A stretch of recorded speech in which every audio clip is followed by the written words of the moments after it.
നിങ്ങളിപ്പോൾ കണ്ടുകൊണ്ടിരിക്കുന്നത് ഒരു പെൺകുട്ടി കൈകൊണ്ട് മുഖം മറച്ചിരിക്കുന്ന ഒരു ഫോട്ടോയാണ്. ഈ ഫോട്ടോ എനിക്ക് കിട്ടിയിരിക്കുന്നത് ഞാനൊരു സെക്കൻഡ് ഹാൻഡ് ഫോൺ മേടിച്ചായിരുന്നു കുറച്ച് നാൾ മുമ്പ്. ആ ഫോണിൽ നിന്നാണ് എനിക്ക് ഈ ഫോട്ടോ കിട്ടിയിരിക്കുന്നത്. അപ്പോൾ സാധാരണ നമ്മളൊരു ഫോൺ വിൽക്കുമ്പോൾ, നമ്മൾ ഉപയോഗിച്ചിട്ട് ഫോൺ വിൽക്കുമ്പോൾ അത് ഫാക്ടറി റീസെറ്റൊക്കെ ചെയ്തിട്ടായിരിക്കും നമ്മൾ വിൽക്കുക, അങ്ങനെയല്ല വിൽക്കുക. പക്ഷെ അങ്ങനെ വിറ്റാലും നമ്മുടെ ചില കുറച്ച് ഫോട്ടോസ് അതിൽ നിന്ന് പോകത്തില്ല. അത് ഇന്ന ഫോട്ടോ എന്നൊന്നുമില്ല, ഏതാനും ചില ഫോട്ടോസ് ആ ഫോണിൽ തന്നെ ഉണ്ടാവും. അപ്പോൾ അങ്ങനെ ഞാൻ വാങ്ങിയ ഫോണിൽ നിന്നും ഞാൻ റിക്കവർ ചെയ്തെടുത്തേക്കുന്ന ഫോട്ടോയാണ് ഈ കാണുന്നത്. അപ്പോൾ ഇതുപോലെ കുറേ ഫോട്ടോസ് എനിക്ക് കിട്ടിയിട്ടുണ്ട്. അപ്പോൾ ഞാൻ ഈ വീഡിയോ ചെയ്യുന്നതിന് 2 ഉദ്ദേശമാണുള്ളത്.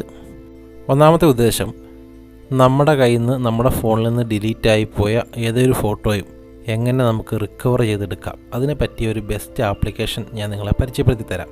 അതിന് ഉദാഹരണമാണ് നിങ്ങളിപ്പോൾ കണ്ടുകൊണ്ടിരിക്കുന്ന ഫോട്ടോ.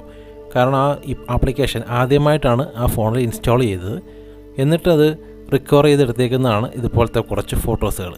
രണ്ടാമത്തെ കാര്യം, നമ്മളൊരു ഫോൺ വിൽക്കുമ്പം എത്ര തന്നെ ക്ലിയർ ചെയ്താലും അതിൽ നമ്മുടെ കുറച്ച് ഫോട്ടോസൊക്കെ ഉണ്ടാകും എന്നുള്ളതാണ് രണ്ടാമത്തെ കാര്യം. അപ്പോൾ നമ്മളൊരു ഫോൺ വിൽക്കുകയാണെങ്കിൽ നമ്മുടെ സ്വകാര്യ ചിത്രങ്ങളൊക്കെ അതിലുണ്ടെങ്കിൽ ആ ഫോൺ വിൽക്കാതിരിക്കുന്നതാണ് ഏറ്റവും ഉത്തമം. എല്ലാ മെമ്മറിയും ഡിലീറ്റ് ചെയ്ത് കളഞ്ഞിട്ടാണ് ഒരു ഫോൺ വിറ്റേക്കുന്നത്. ആ ഫോണിൽ നിന്ന് കുറച്ചധികം ഫോട്ടോസ് റിക്കവർ ചെയ്തെടുത്തെങ്കിൽ എല്ലാ മെമ്മറിയും ഡിലീറ്റ് ചെയ്യാത്ത ഒരു ഫോണിൽ നിന്ന് എത്രത്തോളം ഫോട്ടോ റിക്കവർ ചെയ്തെടുക്കാൻ പറ്റുമെന്ന് ചിന്തിച്ചാൽ മതി നമ്മുടെ ആപ്ലിക്കേഷൻ്റെ മികവ് മനസ്സിലാക്കാൻ വേണ്ടിയിട്ട്. അപ്പോൾ ആദ്യമായിട്ട് എൻ്റെ ചാനൽ കാണുന്നവരൊക്കെ ഇതുപോലെയുള്ള വീഡിയോകൾക്കൊക്കെ ആയിട്ട് ചാനലൊന്ന് സബ്സ്ക്രൈബ് ചെയ്ത് സപ്പോർട്ട് ചെയ്ത് വെക്കണേ. ഇവിടെ ഇപ്പോൾ നിങ്ങൾക്ക് 2 ഫോൺ കാണാം. ഇതിൽ വലത്ത് സൈഡിൽ കാണുന്ന ആ വെള്ള ഫോണാണ് ഞാൻ സെക്കൻഡ് ഹാൻഡ് ആയിട്ട് മേടിച്ചേക്കുന്നത്. ആ ഫോണിൽ നിന്ന് റിക്കവർ ചെയ്തെടുത്ത ഫോട്ടോയാണ് നിങ്ങൾ കുറച്ച് മുമ്പ് കണ്ടത്. റിക്കവർ ചെയ്തെടുത്ത കുറച്ച് ഫോട്ടോസും കൂടിയുണ്ട്. അപ്പം ഈ പഴയ ഓണറിൻ്റെ സ്വകാര്യത മാനിച്ചിട്ട് മുഖമെല്ലാം ബ്ലർ ചെയ്തിട്ടാണ് ഞാൻ ആ ഫോട്ടോസൊക്കെ കാണിക്കുന്നത്. ഇനി നമ്മൾ നോക്കാൻ പോകുന്നത് എങ്ങനെയാണ് ഞാൻ ഈ ഫോട്ടോസൊക്കെ റിക്കവർ ചെയ്തെടുത്തതെന്നാണ്. ഈ ഫോൺ ഞാൻ മേടിച്ചിട്ട് ഒരു 6 മാസത്തിന് മുകളിലായി. അപ്പം അത്രയും പഴക്കമുണ്ട്. അപ്പോൾ ഓൾറെഡി ഇത് വിൽക്കുന്ന കടയിൽ കുറച്ച് നാൾ ഇരുന്നിട്ടുണ്ടാവും. അപ്പോൾ കുറച്ചധികം കാലം പഴക്കമുണ്ട്. അപ്പോൾ നമ്മൾ എങ്ങനെയാണത് റിക്കവർ ചെയ്തെടുത്ത് അതിൻ്റെ ആപ്ലിക്കേഷൻ ഏതാണ് എന്നുള്ള കാര്യങ്ങളാണ് ഇനി നമ്മൾ കാണാൻ പോകുന്നത്. അപ്പോൾ ഇതാണ് ആ application, photo recovery app and deleted. അപ്പോൾ ഇത് പ്ലേ സ്റ്റോറിലൊക്കെ അവൈലബിൾ ആണ്. ലിങ്ക് ഞാൻ ഡിസ്ക്രിപ്ഷനിൽ കൊടുക്കാം. അത് തൊട്ട് കഴിഞ്ഞാൽ നേരെ പ്ലേ സ്റ്റോറിലോട്ട് പോകും. അതല്ലെങ്കിൽ പ്ലേ സ്റ്റോറിൽ ഇതുപോലെ ടൈപ്പ് ചെയ്ത് കൊടുത്താൽ ഈ ആപ്ലിക്കേഷൻ വരും. ഇതിൻ്റെ ഐക്കൺ നോക്കിയിട്ട് ആ ആപ്ലിക്കേഷൻ നമ്മുടെ ഫോണിൽ ഇൻസ്റ്റാൾ ചെയ്യുക. ആപ്ലിക്കേഷൻ ഇൻസ്റ്റാൾ ചെയ്തിട്ട് പെർമിഷനൊക്കെ അലോ ചെയ്ത് കൊടുക്കുക. അത് കഴിയുമ്പോൾ ഇതുപോലെ ഒരു സ്ക്രീനിലായിരിക്കും നമ്മൾ എത്തുക.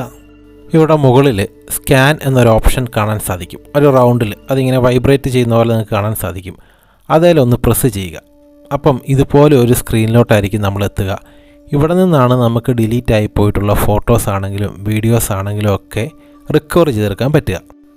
ഇപ്പോൾ എനിക്കിവിടെ ഫോട്ടോയാണ് റിക്കവർ ചെയ്തെടുക്കേണ്ടത്. അപ്പം ഞാൻ എന്ത് ചെയ്യുക, സ്കാൻ ഇമേജ് എന്നുള്ള ഓപ്ഷനാണ് സെലക്ട് ചെയ്തേക്കുന്നത്. ഇനി വീഡിയോ ആണെങ്കിൽ എന്ത് ചെയ്യുക, സ്കാൻ വീഡിയോ എന്നുള്ളത് സെലക്ട് ചെയ്ത് കൊടുക്കണം. അപ്പോൾ ഇതുപോലെ നമ്മുടെ ഫോട്ടോസൊക്കെ ഇങ്ങനെ റിക്കവർ ചെയ്തെടുക്കും. അത് കഴിയുമ്പോൾ നമ്മൾക്ക് ഇതുപോലത്തെ സ്ക്രീനിലായിരിക്കും വരിക. ഈ സ്ക്രീനിൽ നമ്മൾ ഡിലീറ്റ് ചെയ്ത് കളഞ്ഞ എല്ലാ ഫോട്ടോസും, നമ്മുടെ ഫോണിൽ നിന്ന് നമ്മൾ ഡിലീറ്റ് ചെയ്ത് കളഞ്ഞ എല്ലാ ഫോട്ടോസും ഈ സ്ക്രീനിലുണ്ടാവും. അപ്പോൾ ഇപ്പോൾ ഇവിടെ നിങ്ങൾ കണ്ടുകൊണ്ടിരിക്കുന്നത് ഈ ഫോട്ടോസൊന്നും നമ്മളെടുത്തതല്ല. ഇതൊക്കെ ഇതിൻ്റെ പഴയ ഓണറിൻ്റെ ഫോട്ടോയാണ്. കണ്ടില്ലേ, ഒരുപാട് ഫോട്ടോസുണ്ട്. ആ ഫോട്ടോസൊക്കെ അപ്പോൾ ഒത്തിരി പഴക്കമുള്ള ഫോട്ടോസൊക്കെ ഈ ആപ്ലിക്കേഷൻ ഉപയോഗിച്ചിട്ട് നിങ്ങൾക്ക് റിക്കവർ ചെയ്തെടുക്കാൻ പറ്റും. വാട്സാപ്പിൽ വന്ന ഫോട്ടോസ് ആയാലും വീഡിയോസ് ആയാലും ഒക്കെ നമ്മൾ ഫോണിൽ നിന്ന് ഡിലീറ്റ് ചെയ്ത് കളഞ്ഞിട്ടുണ്ടെങ്കിലും ഈ ആപ്ലിക്കേഷൻ ഉപയോഗിച്ചിട്ട് നമുക്കത് റിക്കവർ ചെയ്തെടുക്കാൻ പറ്റും. അപ്പോൾ നമുക്ക് വേണ്ട ഫോട്ടോസൊക്കെ നമ്മളൊന്ന് പ്രസ് ചെയ്ത് പിടിക്കുക. പ്രസ് ചെയ്ത് പിടിക്കുമ്പോൾ ഇതുപോലെ ഒരു ടിക്ക് മാർക്ക് വരും.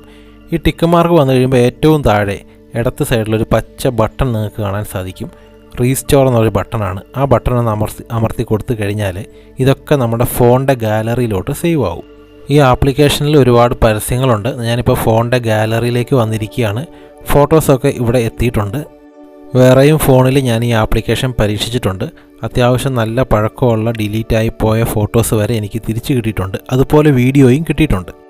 അപ്പോൾ 2 കാര്യങ്ങൾ ഒരിക്കൽ കൂടി പറയുകയാണ്. എത്ര കാലത്തിന് മുമ്പ് ഡിലീറ്റ് ചെയ്ത് കളഞ്ഞ ഫോട്ടോസും 95% നമുക്ക് ഈ ആപ്ലിക്കേഷൻ ഉപയോഗിച്ചാൽ റിക്കവർ ചെയ്തെടുക്കാൻ പറ്റും. രണ്ടാമത്തെ കാര്യം, നമ്മൾ എത്ര ഫോണിൽ നിന്ന് ഫോട്ടോസ് ഡിലീറ്റ് ചെയ്ത് കളഞ്ഞാലും അതിൽ കുറച്ച് ഫോട്ടോസ് ബാക്കിയുണ്ടാവും. അപ്പോൾ നമ്മൾ ഫോൺ വിൽക്കുമ്പോൾ സൂക്ഷിക്കുക. അപ്പോൾ ഈ വീഡിയോ ഉപകാരപ്പെട്ടാൽ ചാനൽ സബ്സ്ക്രൈബ് ചെയ്യാൻ മറക്കല്ലേ.